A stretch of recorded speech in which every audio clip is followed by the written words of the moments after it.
This is part of the eternal debate, right? Because we've already talked about the utility of hierarchies and the necessity of putting those who can in charge, but the consequence of that, which is an unequal distribution of both talent and resources, well, you don't want that to get so steep that people stack up at the bottom, because your whole society starts to destabilize. And so you have to have a continual discussion between the left and the right to see how you stop the bottom from suffering. Yeah, from hitting zero. Yes. Because zero's not good. You can't play when you hit zero. And that's not good. And so I don't think there is a universal solution to that problem, because the problem keeps manifesting. Think about it as an eternal problem. Here's the problem.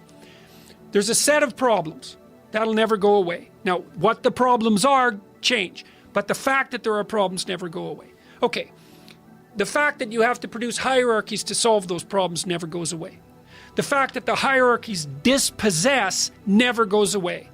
But the details shift all the time. And so the whole reason that you need the political discussion is to take a look at the particulars of the hierarchies and the particulars of the dispossession and say, okay, well, now we need to shim it up here, and now we need to shim it up here, and now we need to adjust this, and now we need to adjust this, because you can't come up with a final solution to those problems. I think that's partly why you have consciousness itself. You know, because if you could automate the solution, imagine there was a permanent solution. Well, there's a permanent solution to breathing. You have a part of your brain that just breathes. You don't think about it. You don't adjust it. Well, you do a bit when you're talking, but you get my point. It's like problem taken care of. Well, there's other problems that are so fluid, like they're eternal problems, but they're so fluid in their detail that you need awareness and linguistic capacity to address them. And I would say the problem of hierarchy and dispossession fit exactly into that category, is that we're going to organize ourselves hierarchically because talent is unequally distributed. It doesn't matter. Like as soon as you invent basketball and instantly, you know, there's 1% of the population who are super great at basketball. It doesn't matter. As soon as you set up an arbitrary value structure, you get a hierarchy. Then there's the whole schlubs at the bottom that can't put a ball in the hoop to save their lives. And that's an eternal problem. That's why it says in the New Testament that the poor will be with us always. A very pessimistic, there's two lines like that. One is, to those who have everything more will be given, and from those who have nothing everything will be taken. That's a rough line. And the second is, the poor will be with us always. Okay, so why? Well, it's a reflection of what we just described, is that you're going to get hierarchical structures and they're going to dispossess. Okay, so then what we want to do is we want to use mercy. Say justice gives you what you deserve. So that's on the competitive end. You get what you deserve. But there's this old idea, an old religious idea. This is a good idea. God rules with two hands. Right hand is justice and the left hand is mercy. Justice means you get what you deserve.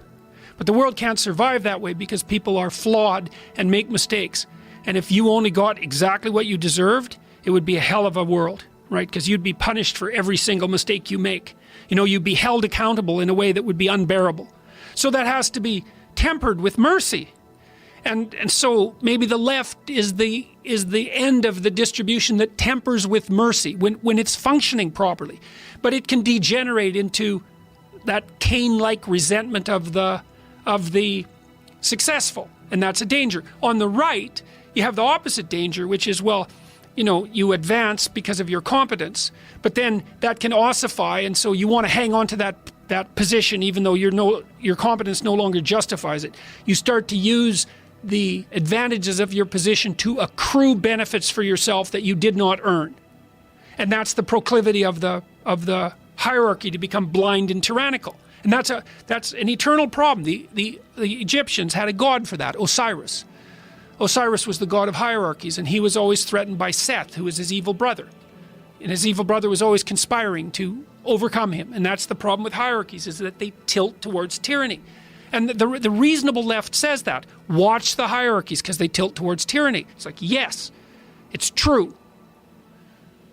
But that doesn't mean that the idea of hierarchy itself is flawed. And that doesn't mean that all hierarchies are tyrannical.